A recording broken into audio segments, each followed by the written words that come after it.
Okay, तो स्वागत है आप सबों का मेरे यूट्यूब चैनल पे। मेरा नाम निखिल है और आज की क्लास में हम लोग इलेक्ट्रोस्टैटिक्स में सुपरपोजिशन प्रिंसिपल्स को पढ़ने जा रहे हैं। तो पिछले क्लासेस में हम लोगों ने पढ़ चुका है क्या कि जो इलेक्ट्रिक चार्जेस का कंसेप्ट, जिसमें लाइक चार्ज और अनलाइक चार्ज था। लाइक चार्ज एक दूसरे को रिपेल करता है, अनलाइक चार्ज एक दूसरे को अट्रैक्ट करता है। फिर उसी तरह से क्या था आपका, कूलम्स लॉ आया। कूलम्स लॉ क्या था? इलेक्ट्रिक फोर्स था, electric force between two charges. अब यहाँ पे क्या है कि अगर इलेक्ट्रिक फोर्स दो चार्जेस के बीच लग सकता है, तो हो सकता है कि इलेक्ट्रिक फोर्स दो से ज़्यादा चार्जेस के बीच भी लगे। मतलब कोई एक चार्ज ले लें और उस पर क्या है, बहुत सारा चार्ज मिलके फोर्स लगा रहा होगा। तो वही कंसेप्ट अभी पढ़ेंगे हम लोग, किसमें, फोर्सेस बिटवीन मल्टीपल चार्जेस, जिसमें आप क्या करोगे, एक चार्ज ले लोगे कोई, सपोज दैट प्लस क्यू ले लिया। इस पे क्या है, बहुत सारा चार्ज जो है Q1 Q2 Q3 जो है इस पे क्या लगेगा, फोर्स लगाएगा। इसी फोर्स को क्या कहेंगे, फोर्सेस बिटवीन मल्टीपल चार्जेस। तो मल्टीपल चार्जेस का जब कंसेप्ट आ जाता है फोर्स का, उसी को कहते हैं सुपरपोजिशन प्रिंसिपल। तो इसी कंसेप्ट को कहा जाता है सुपरपोजिशन प्रिंसिपल। और ये चीज़ जो है एक्सपेरिमेंटली वेरीफाई किया गया है कि फोर्स जो होता है, जो फोर्स होता है कोई भी दो चार्जेस के बीच, वो क्यों होता है, तो due to number of other charges. वो होता है क्या, फोर्स जो होता है कोई चार्जेस पे अदर चार्जेस के कारण, अदर अदर कई चार्जेस के कारण, वो क्या होता है, वो वेक्टर सम होता है। किसका वेक्टर सम होता है, तो सारे फोर्सेस का, ऑल दी फोर्सेस जो उस चार्ज पे लगाया जा रहा है, जो उस चार्ज पे लगाया जा रहा है, किसके कारण, दूसरे चार्जेस के कारण। तो एक चार्ज पे बहुत सारे चार्ज के कारण जो फोर्स लगता है, वो उसका ही वेक्टर सम जो होता है, उसी को रिप्रेजेंट करने के लिए क्या करते हैं हम लोग, सुपरपोजिशन प्रिंसिपल का यूज करते हैं। तो यहीं से प्रिंसिपल ऑफ सुपरपोजिशन आया, जो कि ये चीज वेरीफाई किया। इसमें क्या होता है, जैसे कि एक एग्जाम्पल के तौर पे देखते हैं, हम लोगों ने क्या किया कि एक चार्ज ले लिया Q1। अब ये चार्ज Q1 जो है, इस पे क्या है, फोर्स लग रहा है Q2 के द्वारा और Q3 के द्वारा। तो यहां हम लोगों ने क्या किया है, तीन चार्ज लिया है, Q1 Q2 Q3। तो Q1 चार्ज पे Q2 और Q3 के द्वारा लगाया जा रहा है फोर्स। अब चूंकि ये सारा पॉजिटिव चार्ज है, इसलिए फोर्स जो है रिपल्सिव नेचर का है ना। तो जो ये फोर्स लग रहा है Q1 के द्वारा Q2 पे, ये क्या है, force on one due to two, that is force on one due to two F12। इसी तरह से फिर क्या होगा, force on one due to 3। तो force on one due to 3 क्या हो गया, फोर्स F13। तो अब जो ये force on one due to 2 लगा और force on one due to 3 लगा, इसका रिजल्टेंट क्या हो गया आपका, तो F1 हो गया। F12 और F13 का रिजल्टेंट क्या हो गया, F1 हो गया। तो F1 जो है वो क्या है, रिजल्टेंट फोर्स है। ठीक है, किसका रिजल्टेंट फोर्स है, जो फोर्स ये Q2 और Q3 के द्वारा लगाया गया, किस पे, तो Q1 पे, है ना। और जो ये R1 है, ये जो है ये क्या था आपका R1 यहां डिस्टेंस लिया गया। तो इसी कंसेप्ट को सुपरपोजिशन प्रिंसिपल से दिया गया था। अब देखिए, force on charge one due to two, जो ये फोर्स है, force on one due to charge 2, इसका क्या है, तो force on one due to charge क्या हो जाएगा, 1/4πε0 into Q1 into Q2 upon R12 का होल स्क्वायर और R12। तो देखिए ये दोनों वैल्यू सेम है। अब F12 है तो जरूर है फोर्स किसके लॉन्ग लग रहा है, R12 के लॉन्ग। आई बात समझ में। इसी तरह से क्या हो जाएगा, फोर्स चार्ज वन पे चार्ज 3 के द्वारा जो फोर्स लगेगा उसको करेंगे F13। ये क्या हो जाएगा, 1/4πε0 Q1 इंटू Q3 और अपॉन R13 का होल स्क्वायर R13। तो अब ये दोनों वैल्यू देखिए सेम है। तो F13 इधर है, R13 इधर है, तो 1 पे 3 के द्वारा लगाया गया फोर्स। अब क्या करेंगे, F12 और F13 दोनों को ऐड कर देंगे, तो ये क्या हो जाएगा, आपका रिजल्टेंट F1 हो जाएगा।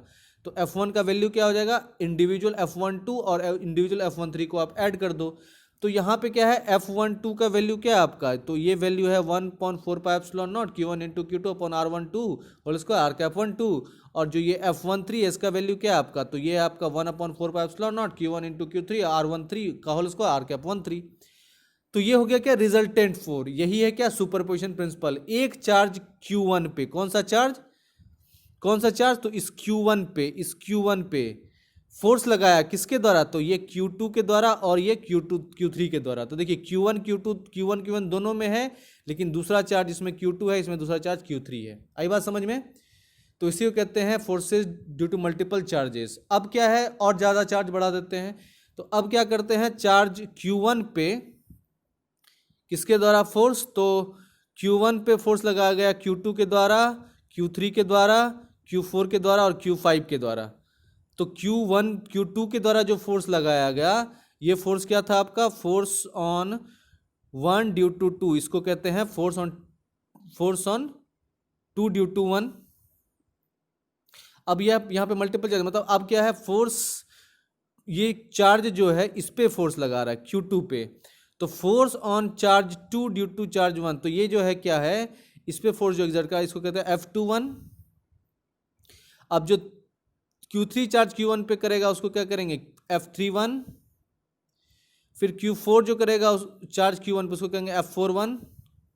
Q4 पे जो चार्ज Q1 करेगा, फिर Q5 पे जो चार्ज Q1 करेगा उसको क्या कहेंगे Q51।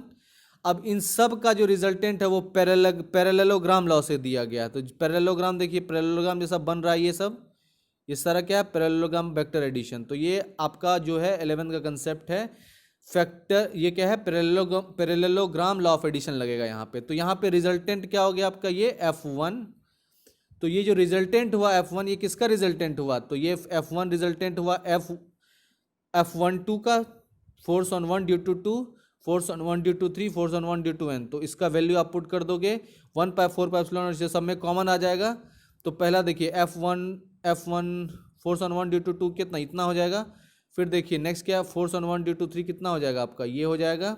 फिर देखिए force on 1 due to n कितना हो जाएगा, ये हो जाएगा। तो जो ये है क्या इंडिविजुअल सम जो है ये हो गया। फाइनली जो है इसको क्या, ये समेशन का साइन है, इसलिए इसको सबको समेशन का साइन लगा देंगे कहाँ से कहाँ तक।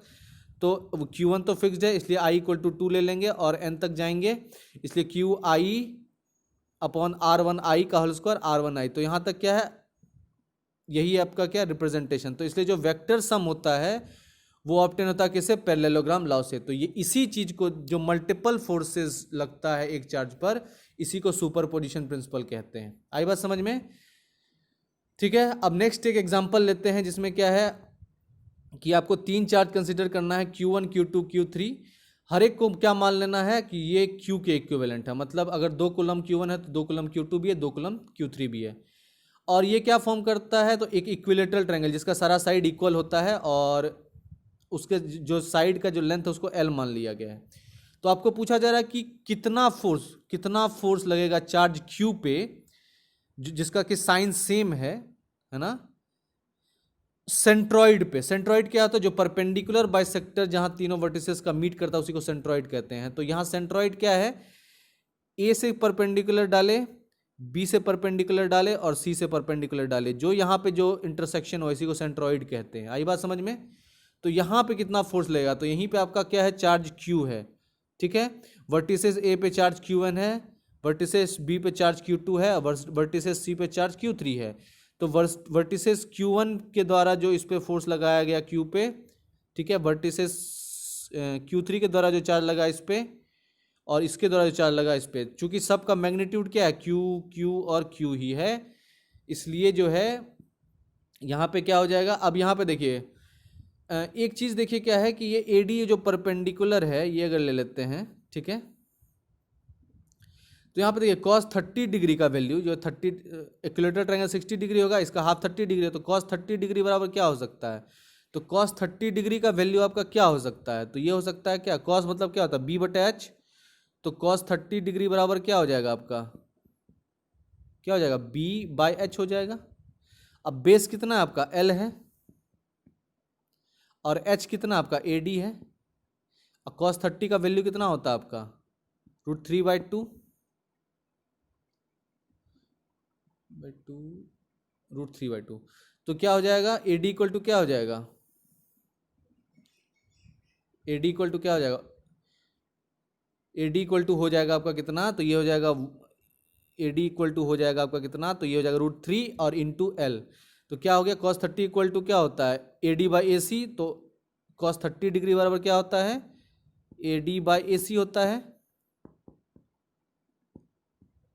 तो ए सी को इधर लेके जाके मल्टीप्लाई कर देंगे, cos 30 जो है ए डी को उधर जाके क्या कर देंगे, मल्टीप्लाई कर देंगे। तो ए सी इधर क्या जाके मल्टीप्लाई हो जाएगा। तो इसलिए ये क्या हो जाएगा, ए डी इक्वल टू क्या हो जाएगा आपका, ए डी इक्वल टू हो जाएगा आपका क्या, ए सी cos 30 डिग्री। आई बात समझ में। cos 30 डिग्री का वैल्यू √3 होता है और ए सी का वैल्यू कितना है, एल है। तो ए सी का वैल्यू कितना है आपका, देखिए एल गिवन है, ए सी का वैल्यू, ए सी का वैल्यू देखिए एल गिवन है। तो वही चीज़ क्या है, ये हो गया क्या, ए सी एल, तो √3 एल हो गया। अब चूंकि सेंट्रॉइड जो है डिस्टेंस जो है ओ से सबका सेम हो जाएगा, है ना। तो इसलिए क्या हो जाएगा यहाँ पे, तो जैसे देखिए कि यहाँ पे इस ओ पॉइंट पे देखिए, यहाँ से यहाँ का डिस्टेंस ए ओ, बी ओ और सी ओ क्या हो जाएगा, सेम हो जाएगा, है ना। तो इसलिए क्या हो गया यहाँ पे, A O equal to B O equal to C हो गया। तो यहाँ पे क्या हो गया कि distance of A O of the centroid O from A, तो ए ओ का डिस्टेंस सेंट्रॉइड ओ से क्या हो जाएगा, ए ओ का डिस्टेंस जो होगा इस सेंट्रॉइड से, ये क्या 2/3 हो जाएगा, किसके, ए डी के। जो ये पूरा डिस्टेंस है ना, इसके 2/3 डिस्टेंस है ये डिस्टेंस जो है इस पूरे के 2/3 है, याद रखिएगा। ये सेंट्रॉइड का फॉर्मूला जो मैथमेटिक्स से आपको मिलता है, जो क्लास 10th में पढ़ा होगा आपने, ठीक है।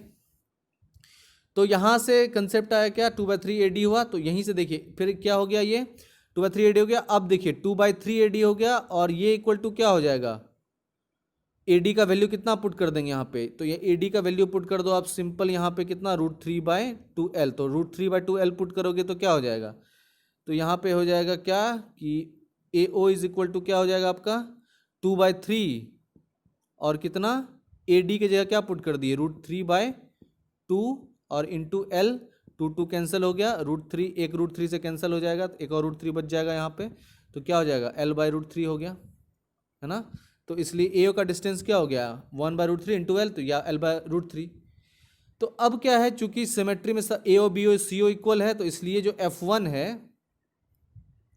यहाँ पे क्या हुआ, F1 जो फोर्स है F1, देखिए F1 लगा किसके कारण, इसके कारण इधर, F2 किसके लगा, बी के कारण इधर, और F3 किसके लगा, इधर लगा, ठीक है। तो जो F1 है उसको देखिए, F1 किस पे, चार्ज Q पे, किसके कारण, चार्ज Q के कारण, कहाँ पे, तो A पे। कितना हो जाएगा, चूंकि तीनों चार्ज का मैग्नीट्यूड सेम है तो इसलिए 3Q, तो 3 तीनों चार्ज के कारण लगा इसलिए 3Q ऑन चार्ज को जो कैपिटल लेटर में Q उस पर, तो ये कितना हो जाएगा 3/4πε0 और Q into Q L square along A O. उसी तरह से F2 जो है वो फोर्स लगेगा चार्ज Q कैपिटल Q पे, किसके कारण, तो स्मॉल q चार्ज B पे, तो ये हो जाएगा क्या 3/4πε0 Q into Q L square along B O. फिर उसी तरह से क्या है, F3 लगेगा चार्ज Q पे, किसके कारण, तो चार्ज Q के कारण एट C पे, तो ये हो जाएगा क्या 3/4πε0 Q into L upon L square, और ये लगेगा CO के अलॉन्ग।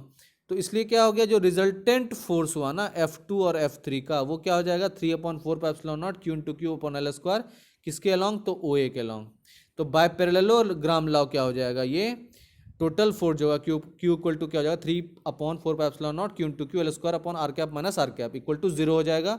तो R cap is the unit vector along OA हो जाएगा। तो यहाँ पे क्या होगा, रिजल्टेंट जो फोर्स हुआ वो 0 हो गया। फिर नेक्स्ट एक एग्जांपल देखते हैं क्या है, consider the charge Q and minus Q। अब एक कंसीडर कीजिए कि चार्ज Q है और माइनस Q है, एक वर्टिसेस पे रखा है इक्विलेटरल ट्रायंगल का, फिगर में शो किया गया। तो what is the force on the each charge, तो हर एक चार्ज पे कितना फोर्स है। तो यहाँ पे क्या है, Q1 चार्ज है जो कि Q है प्लस Q है, और यहाँ पे Q2 चार्ज है जो कि प्लस Q है, और यहाँ पे C पे रखा है Q3 जो कि है माइनस चार्ज। तो देखिए माइनस चार्ज है ये। अब देखिए Q1 पे जो फोर्स लग रहा है वो क्या लग रहा है, तो Q1 पे जो फोर्स लग रहा है Q2 के द्वारा वो क्या F12 है ना, Q2 के द्वारा लग रहा है ना F12 चार्ज। फिर क्या है Q3 के द्वारा चार्ज जो फोर्स लग रहा है वो क्या है, अट्रैक्टिव है, ये दोनों सेम मैग्नीट्यूड का है, लाइक चार्ज इसलिए रिपेल कर रहा है। और ये देखिए ये चार्ज और ये चार्ज अपोजिट नेचर का, एक पॉजिटिव एक नेगेटिव है, तो ये क्या करेगा, अट्रैक्ट करेगा दूसरे को, इसलिए इसका डायरेक्शन इधर की ओर है, ठीक है, इसका डायरेक्शन इधर की ओर है। तो ये हो गया फोर्स ऑन वन 3। फिर उसी तरह से क्या है, तो इसका रिजल्टेंट F1 हो गया। सेम इसी तरह से चार्ज Q2 पे क्या है, इसके द्वारा लगा F21, और ये रिपल्सिव इसलिए इस डायरेक्शन में है, और ये इसकी दोनों अट्रैक्टिव है इसलिए ये दोनों का डायरेक्शन इधर है। तो ये हो गया क्या, F23। अब इस दोनों के कारण क्या लगा, F2 लगा, इसलिए क्या हो गया आपका, ये F2 हो गया। तो फाइनली जो है ये क्या हो गया, पॉइंट ए और पॉइंट बी पे इस तरह से लगा F1 और F2, F1 और F2। तो F1 और F2 का जो मैग्नीट्यूड है वो सेम है, ठीक है।